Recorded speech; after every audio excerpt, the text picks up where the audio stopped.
Lecture du dévotionnel du mardi 11 avril. Vous le retrouvez au centuple.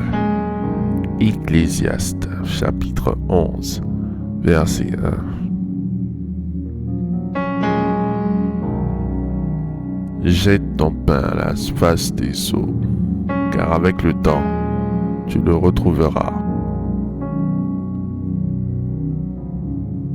Si vous avez déjà observé un cultivateur dans son activité, vous avez certainement remarqué que lorsqu'il effectue la moisson de fruits de ses efforts, il divise cette production en deux parties.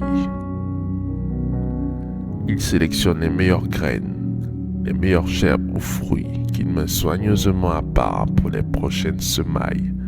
Il s'agit des semences. La deuxième partie, quant à elle, peut servir de nourriture ou être commercialisée. Il s'agit dans ce cas de la partie qui représente le pain, qui sert à pourvoir aux besoins et à vivre jusqu'à la prochaine récolte.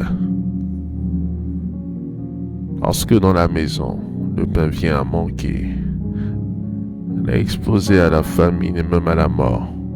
Cela rappelle l'histoire de la veuve de Sarepta, qui dans un temps de sécheresse et de famine n'avait juste qu'un peu de farine à préparer pour elle et son fils, après quoi ils mourront. 1 Roi, chapitre 17, verset 12. C'était le dernier pain, leur nourriture.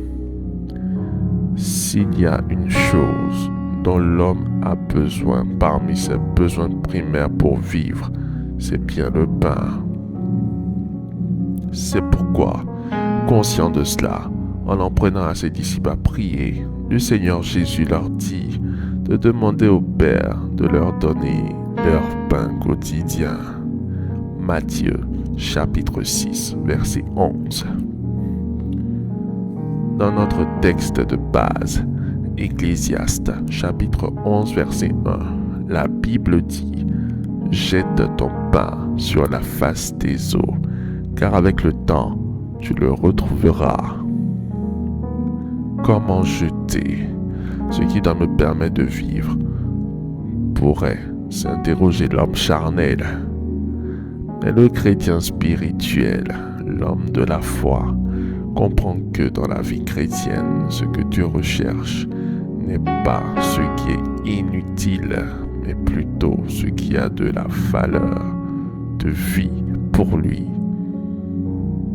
La marche par la foi exige parfois qu'on risque sa vie, son confort, ses acquis présents sur la base d'une totale confiance en Dieu qui ne nous laissera pas périr. Dans le contexte de notre verset, les eaux représentent le Saint-Esprit. Jeter son pain sur la face des eaux, c'est accepter de donner à Dieu ce qui nous coûte avec la foi qui nous donnera de le retrouver. Sachez que tout ce que vous donnez à Dieu sera restitué en gain multiplié.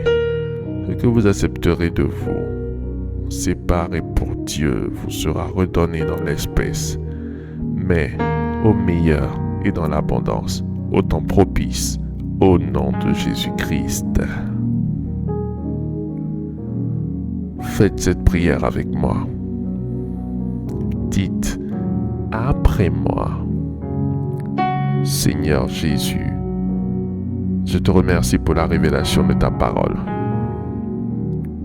Seigneur Jésus, donne-moi un esprit de sacrifice et garde ma foi afin de faire tout ce que tu me demandes. Je crois en toi et je sais que ta parole est la vérité. Je m'abandonne à toi ainsi que tout ce qui m'appartient au nom de Jésus-Christ. Sur ta parole, désormais, j'accepte de jeter mon pain sur la face des eaux et avec le temps, je le retrouve au nom de Jésus-Christ. Je proclame que je récolte dans l'abondance au nom de Jésus-Christ. Merci mon Dieu. Au nom de Jésus-Christ. Amen. Amen. Amen.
Déclaration miracle. Le dévotionnel de prière est disponible au sein de l'église Ambassade des Miracles à Abidjan, Cocody, 2 Plateaux, Carrefour Duncan, près de la Seuilly, route du Zoo.